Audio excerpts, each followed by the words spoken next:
Welcome, impactful parents. All over social media, it is being publicized that Germany has decriminalized child pornography. It was shocking when I first saw this, but what does this mean to us here in the United States? Hello, my name is Christina Campos, and I'm founder of The Impactful Parent. And I help parents of school age children who want to be one step ahead of their kids to turn their chaos into connection with their adolescent. I'm a mom of 4 kids, a teacher that's taught every grade from preschool through high school. And today I help moms and dads like yourself to navigate that exhausting, confusing, frustrating, but rewarding world of parenting. So, welcome to The Impactful Parent. And today is one of those episodes with my co host, Rodrigo Bravo. Rodrigo is a co parenting mediator out of the state of Texas. He is a parenting coach and he is a dad of 2 boys. Rodrigo brings a dad's perspective onto the Impactful Parent stage to give you even more expertise and an added perspective on our parenting topics. So I'm glad Rodrigo is here to join us. Let's dive into this because it's crazy. How can they decriminalize porn? What?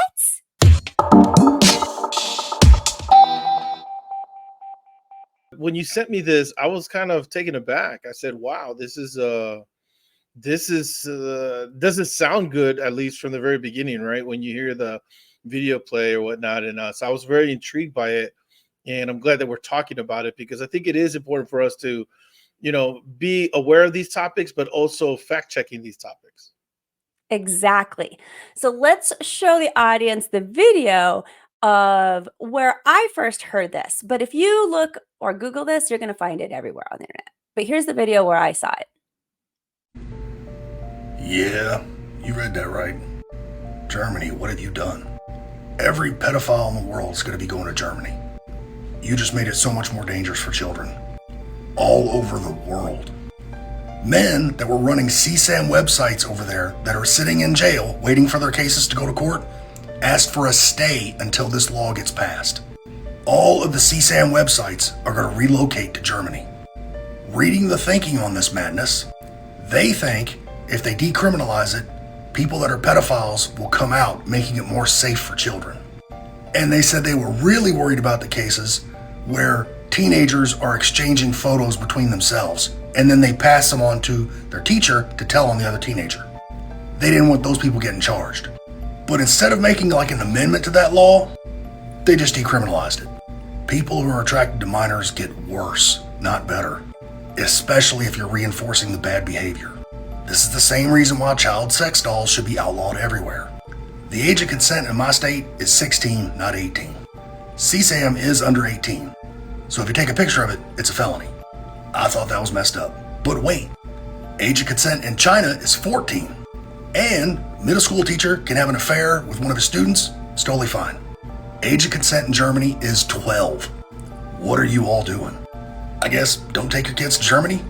Be aware and be safe. Okay, let's fact check this really quick because I actually really like this content creator. He does amazing stuff and he does great things. And so I really found him pretty credible. What I found though is that it's just slightly misleading. So here's the facts. Germany did reduce the minimal jail terms for processing, distributing, and acquiring child porn. They really did do that. The minimal jail sentence for distributing the child pornography went from 1 year to 6 months. So they cut it in half. And for possessing it and acquiring it, there are minimal terms that have been cut from 1 year to even 3 months. So they really slapped that one down. But the maximum term for such offenses still remains 10 years. That's their max. With a minimum jail term that's under 1 year, what happens is these offenses are now considered misdemeanors rather than felonies. Like, poof, my mind was blown with that. So why would they do this? Well, the sentence for getting caught with child pornography for 1 year was a minimum sentence of being in jail. And there was really not many exceptions to that. But there was no way for someone who didn't have bad intentions and had child pornography in their possession to avoid jail. Now, you might be thinking, when would a person have child pornography in their possession without bad intentions, right? Well, what they were trying to do is, like, let's say a mom caught their son with child pornography on their phone. And what I mean by that is any minor, like when your teenager is like sexting, okay, and they're sending some provocative photos to each other, and even though they're the same age, or maybe if your child's like 19 and they're dating someone slightly younger, like 17 years old, 16, 18 even, this can still be considered child pornography. So if a mom finds it and then takes that type of material and wants to report it, well, she has the material in her possession, and therefore she is now caught with child pornography, even if she's trying to do the right thing or turn it in. So by downgrading the lesser offenses to a misdemeanor, this allows for a shorter sentence to be imposed on a case-by-case basis, and maybe even cases to be dropped.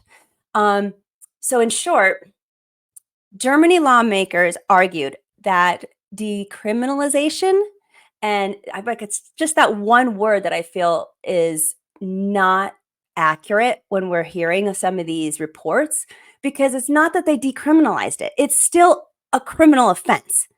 But what with this new, like, lowering the sentence, it gives that necessary flexibility to deal with that large portion of juvenile offenders that have this in their possession, and to help protect parents and teachers who discover child pornography on devices of a young person or whatever that might look like, and then be able to pass that on to relevant authorities. So that's really what happened. I'm going to give you some time I know that's a lot to process, Rodrigo, but what are your first thoughts? Because I'm sure your first thoughts are going to be similar to what the audience might be thinking right now.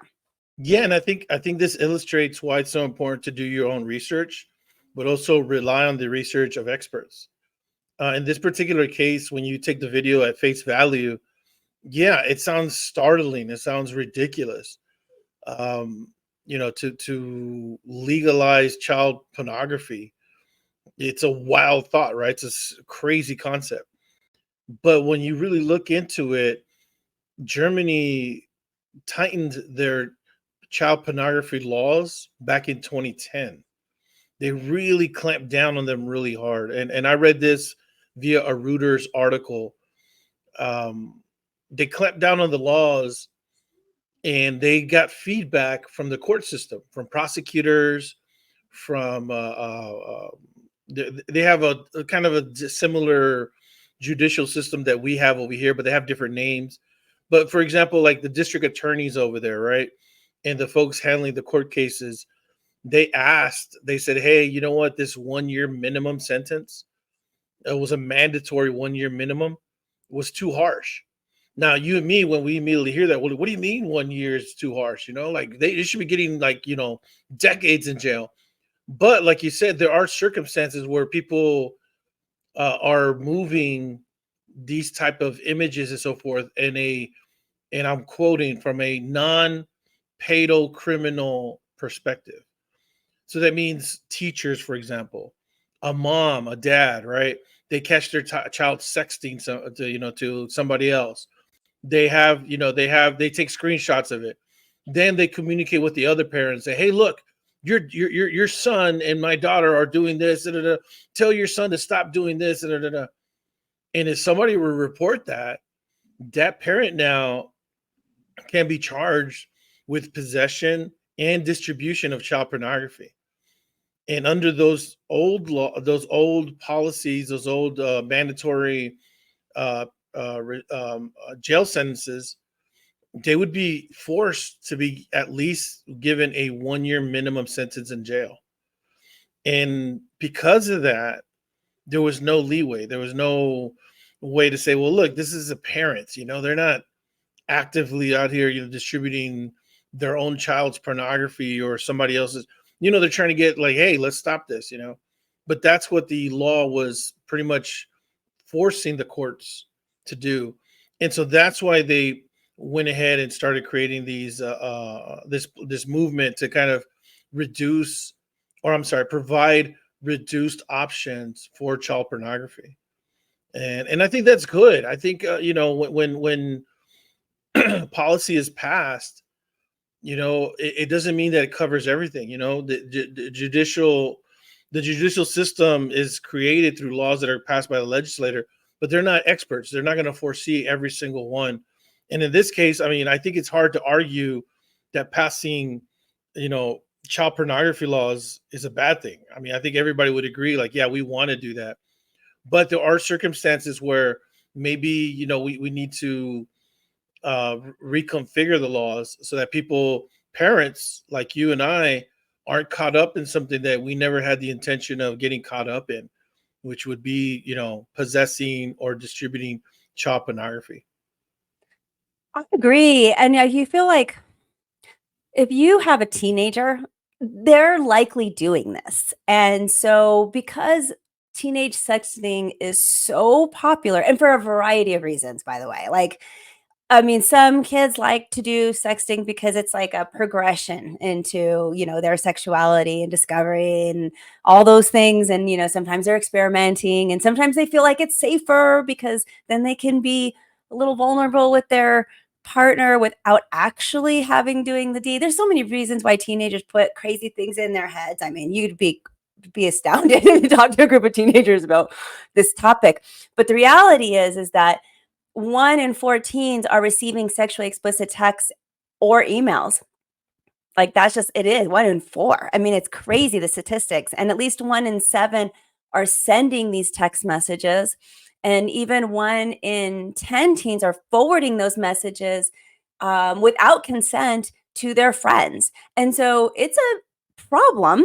And at the same time, should a teenager be convicted the same way as an adult who knows way better and is doing it obviously with somebody very young? Like now you have an adult and a minor, and like it's just not right, right? So they shouldn't be sentenced the same way. And the way the law was written before, it sounded like it was. Now in the video, the guy did mention like, hey, what is Germany doing? Now there are people waiting in jail for the sentence to go through so that they can possibly lower it. And why didn't they just amend it? They could have amended. He mentioned something about putting an amendment to the law instead of just changing the law altogether. And my response to that part would be, I mean, I just don't know Germany's judicial system. And I do know it is definitely different than ours. And so they may not have been able to do an amendment. Who knows? I don't know the answer to that. And I don't know if he knows the answer to that. Now he's a guy who did was trying to catch child pornography back when he was a cop years ago. So my assumption is that he knows better than I do. But that doesn't mean that he's always right either. We're all humans. We make mistakes. So it just brings like when I hear people listen to this, remember to keep the big picture that Germany is not like the United States. And I would like to think and give Germany the benefit of the doubt that they're trying to fix things the way that they best think that they should. And if there was a way to do an amendment to that, they would have done it. But maybe I'm wrong. Maybe I'm giving them too much credit. Well, I think it boils down to like understanding what they're going through and them passing the laws and then reacting to it, getting the feedback. Once I delved into the case and kind of into the whole the basis for these videos, because it did blow up, it did go viral. You start to wonder like, okay, I don't understand Germany like that, right? And so maybe I don't have all the facts, and I think it's quite apparent that these folks that are making the videos don't have all the facts either, or didn't do maybe their basic research. My question for you, Christina, is I know you follow this person. I know that you've kind of seen their videos and they're part of your feed, and you kind of grew into a zone where you're saying like, I trust this person. I trust this person's content. I take it at face value, so forth. How did that make you feel when you said like, hey, you know what? Maybe this isn't right. And I don't think he got it right this time. Like, how did that make you feel? That is such a great question because I did. I had been following him for a while, and he had created that know, like, and trust with me already. So when this came up, I was like, "No." And right immediately I went into anger to be an ally to him and all of his followers. Like, "Yes, he's right. Oh my gosh, that's wrong. How could Germany do that? This is going to be horrible for the whole world. All the child molesters are going to go to Germany or figure out how to go, through Germany in some way to not have their sentences done, especially when a lot of child pornography goes through the World Wide Web, which does not have borders. So I figured that there's probably some danger there with Germany doing this, as he kind of implied with all of us. He gave that sentiment in the video, right? So I was 100% behind him. When then I thought to talk about it here on the podcast. And that's when I thought, like, you know what? I need to fact check everything to make sure. And now I'll say it brought me down to reality again, that he's human and we all make mistakes. He probably should not have said decriminalized, because that is the wrong word. They lowered the sentence. And it's a different sentiment altogether. Having said that, I still feel like there's a lot of things that he probably knows more than I do, that he's right. There are certain things about this that could put the United States in jeopardy just because we're the World Wide Web. So I think there's some valid things, but it did put me, it put me right in check with my own feelings about content creators. Made me go, oh, yes, of course. Why did I fall into that? I should know better. Kind of slapping myself in the head a little bit. And I'm not angry with him at all. Don't get me wrong. Because I think some people, when they feel now deceived, like, I fact checked it, that's not 100% correct. I'm not angry with him. It just humbled me. That's interesting that you said that, because I don't have any relationship. I've never seen this guy, or maybe I have, but it didn't strike me as content that I was necessarily interested in. But when you sent it to me, I delved into a couple more, and I did feel like this particular video was a bit sensationalism, was a bit more sensationalist than other videos that I saw from him. And I thought that's the key word right there, decriminalizing. I almost felt like the video was made for the purpose of shocking people by using that word, decriminalizing, because I think it's natural for people to say, like, how in the world would people say, like, it's okay to decriminalize child pornography? I'll take it a step further. When I saw the video and I started doing my own research, I looked up places that are looking into decriminalizing child porn. Oh, you And did? I did. And there's actually studies out there that talk about decriminalizing child porn as one way of lowering child abuse.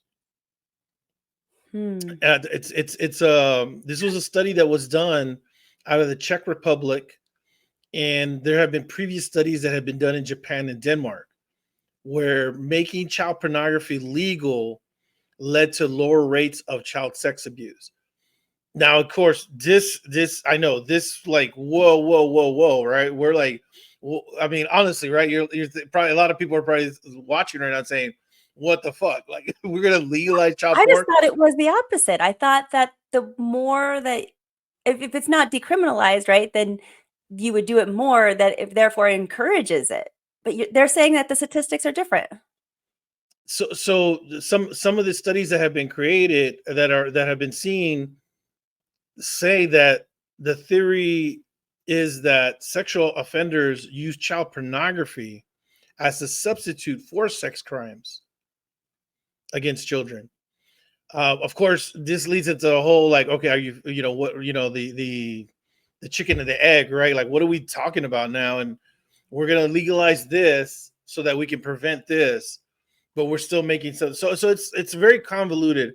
But studies have shown. Let me pull this up real quick. Let's see. Okay, so it says right here, and I quote: "The findings support the theory that potential sex offenders use child pornography as a substitute for sex crimes against children. While the authors do not approve of the use of real children in the production or distribution of child pornography, they say that artificially produced materials might serve a purpose. The results are from the Czech Republic, and they show, as seen in other studies that were done in Canada, Croatia, Denmark, Germany, Finland, Hong Kong, Shanghai, and Sweden, that rape and other sex crimes have not increased following the legislation and wide availability of porn. And most significantly, the incidence of child sex abuse has fallen considerably since 1989, when child pornography became readily accessible, a phenomena that was also seen in Denmark and Japan. So they're using various studies, and also the kind of the genesis of the internet, if you will, in the late 80s to the early 90s, where they saw, like, child pornography unfortunately was available through those means. Child abuse also went down. It's and then I know this, like, is mind blowing. I went down this rabbit hole. I started exploring all these things, right? Because it is kind of like, by making child pornography more accessible, we're actually reducing child abuse. It doesn't make any sense, right? Or at least to me, it doesn't. Once I started reading everything, I said, okay, I can understand that the abusers basically use child pornography as a substitute. Does that work for every child predator? No. Is it always going to work? Is it something I even agree with? No. But it is something to kind of ponder and see how other countries outside of the US are kind of handling that. And again, I'm not saying like this is necessarily right. I don't have all the information in front of me, but I think you made a really good point earlier, Christina. Germany is doing what they feel is best for Germany based on the feedback that they got from the judicial courts, from other entities. They are doing what they feel is best for them.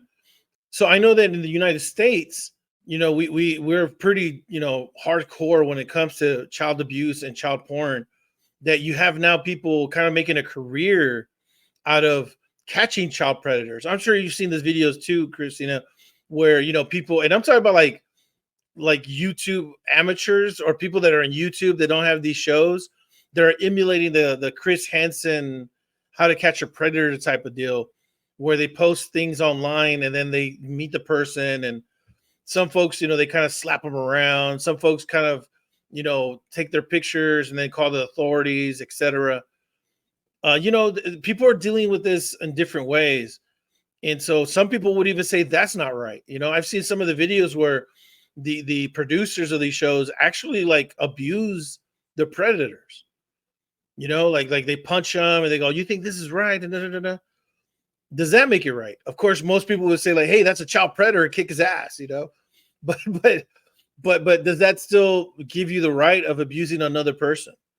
It's you can look. There's a crazy kind of world you can dive into, and like you start getting lost in it.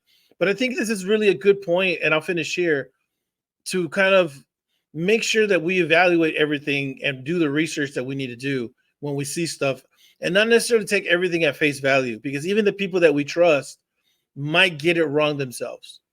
Yeah. Oh my gosh. And you just bring up great points of that we have to look at the huge picture, not even the big picture, huge, because in this topic, there's so many different facets. It amazes me that research that they did, because I thought it was the opposite. He even mentioned in the video that by making it legal, it's going to perpetrate it instead of decline it.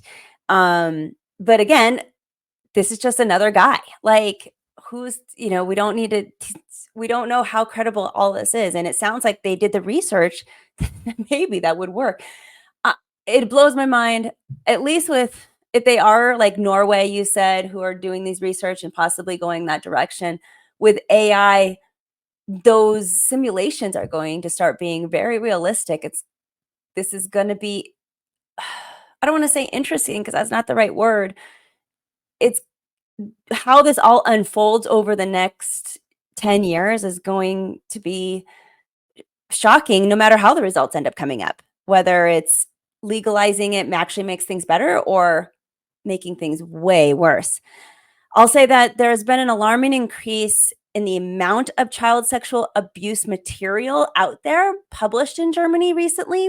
I read an article by IWF from July of 2022, so it's a few years old, but they had their figures 10 times higher than in previous years then.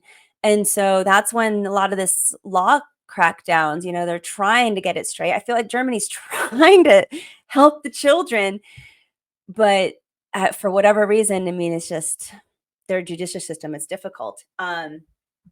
So it does pose a question too on what steps is Germany taking to ensure that the new laws don't lead to an increased production and distribution and the consumption of child pornography if they're going to lower these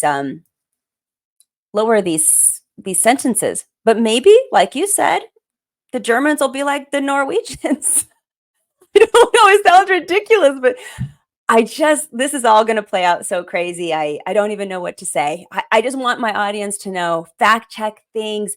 This is what's happening. And if you plan to travel to Germany, you should be aware of some of these things, or even just your kids being online, just because we are interconnected no matter what.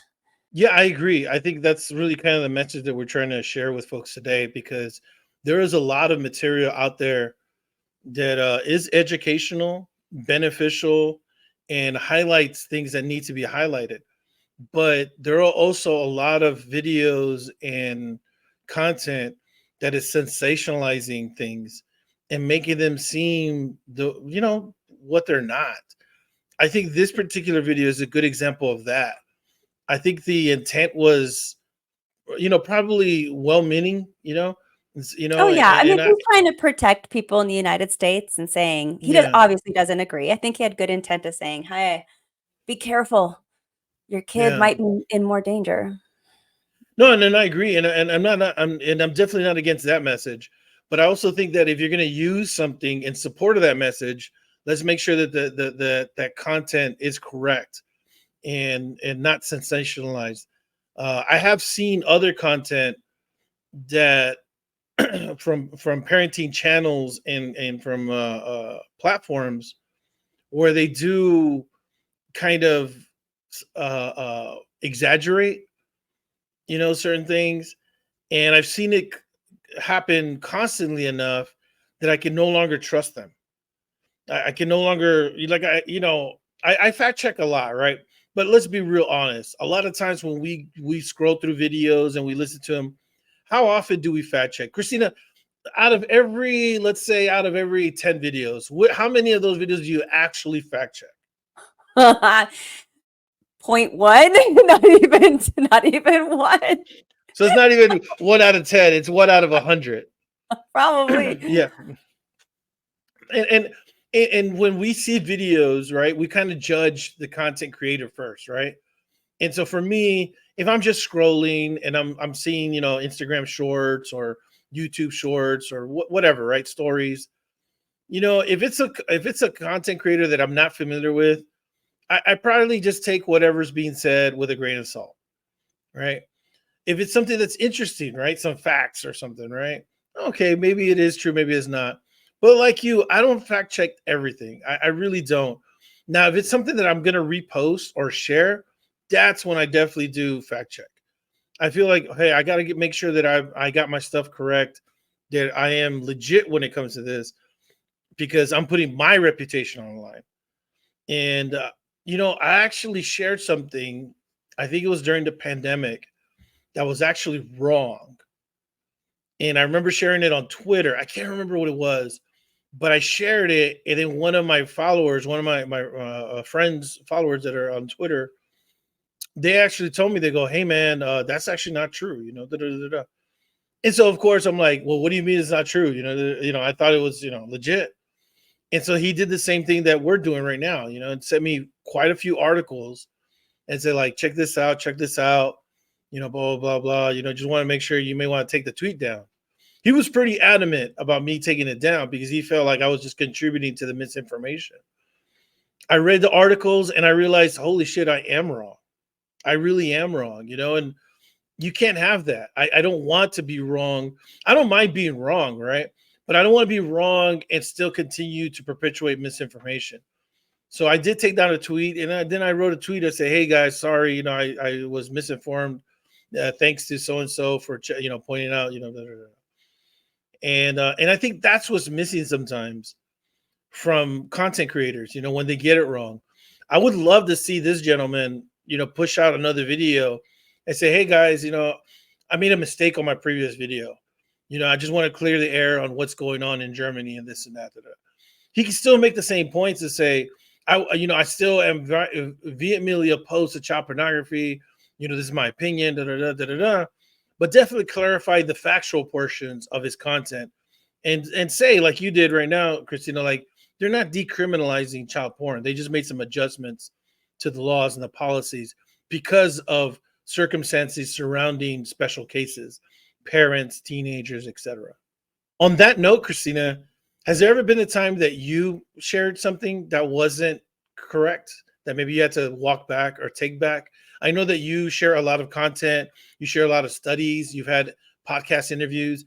Have you ever felt like there was something that maybe got lost in the weeds, or you got lost in the weeds promoting something and then realized, oh, snap, I was incorrect about this? Absolutely. It happens. I don't want to say all the time because it doesn't really happen all the time, but it happens because we make mistakes. And where do we get most of our information? It's not from the Saturday or the Friday night news that we used to watch as kids. Like I remember my parents and we used to watch, our local channel news anymore. And that's great. It's still there, right? But the majority of us are getting our news from online sources now. Including this video. Like I had no idea about this was happening in Germany, and I did not see anything on the news about it until I saw it on social media. And so then sometimes you take some of these people that you trust, just like I did, and you consider that as a news reporter. And you're like, oh, he's reporting some news and I believe him. And then you consume that news and consider it to be truth. And it happens all the time. We just put our trust sometimes in normal people, and our normal people, we make mistakes. So I definitely have done that. It's so hard to admit that you're wrong. And I'm pretty like, hey, I'll admit I'm wrong. And it's still hard for me.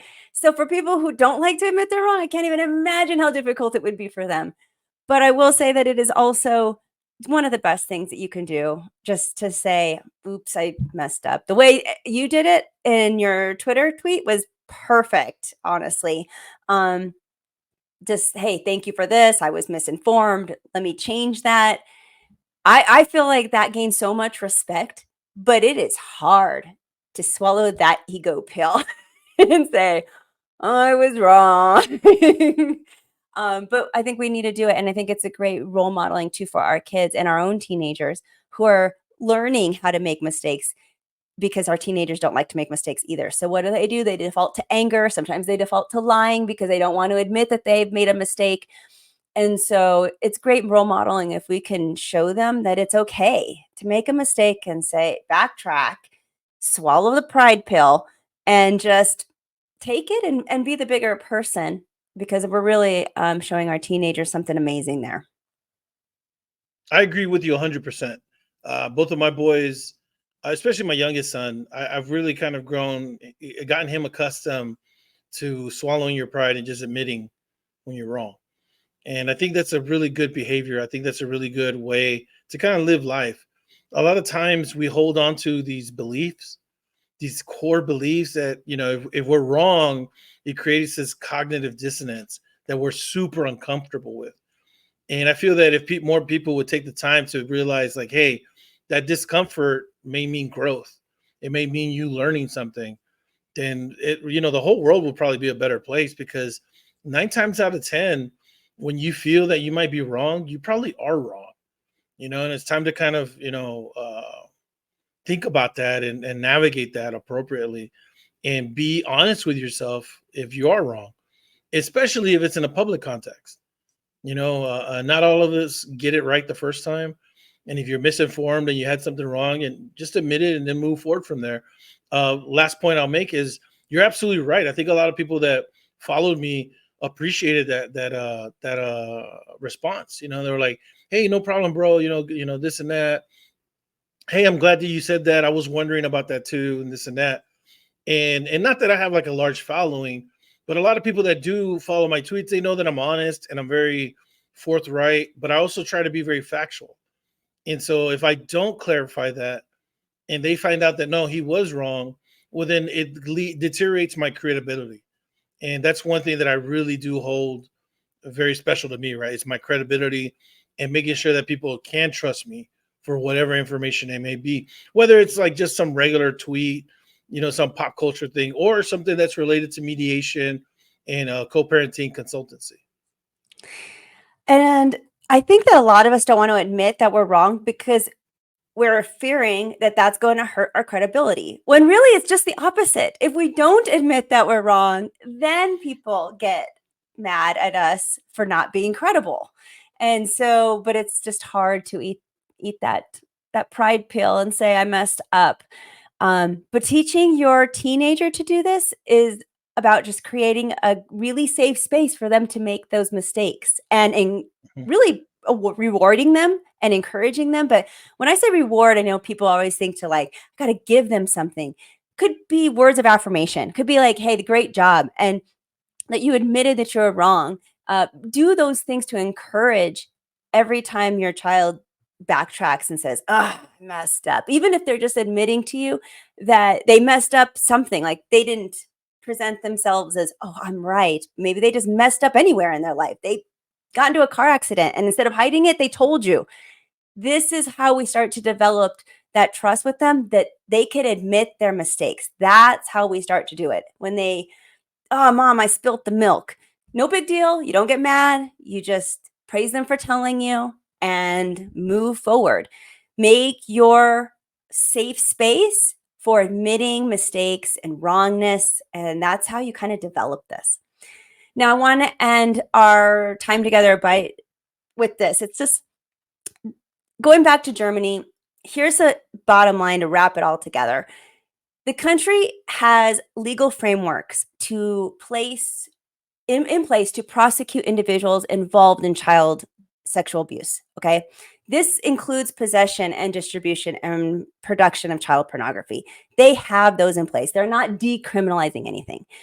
And while the details of the new law remain a topic of discussion because we're not too sure how this is all going to play out in the end, its main objective will likely be to enhance the legal system's ability to combat child sexual abuse and exploitation by possibly adjusting the sentencing guidelines to ensure appropriate consequences for offenders while protecting the rights and well-beings of its victims and being able to dismiss cases that really don't need to have these harsh punishments.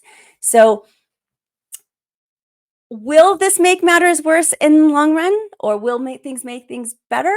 Who knows? Only time will tell. But we're going to find out as we take a close eye on Germany and see, hey, let's see how this plays out for them. Is decriminalizing, or not decriminalizing, is lowering the sentences of child pornography maybe going to help?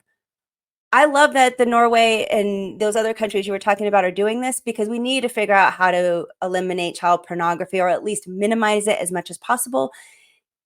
And you know what? For everybody doing it a little bit different, somebody's going to get it right. And then maybe we can emulate that in the future. And that's my hope. Start your Impactful Parent journey by downloading the Impactful Parent app. The Impactful Parent app is free, so you can carry help, tips, and parenting resources right in your pocket. Download the app today. You got nothing to lose because it's free to download. So go to your phone's app store, search Impactful Parent, and I'll be there. Or you can go to theimpactfulparent.com. If you would like to reach out to Rodrigo Bravo for his co-parenting mediation and coaching services, you can email him at rodrigobravo.jr@gmail.com. And remember that this episode is just a small part of what the Impactful Parent offers. Also available are online courses, parent support groups, coaching services, and the Impactful Parent app. So find out more at theimpactfulparent.com. But until next time, you got this. We're just here to help.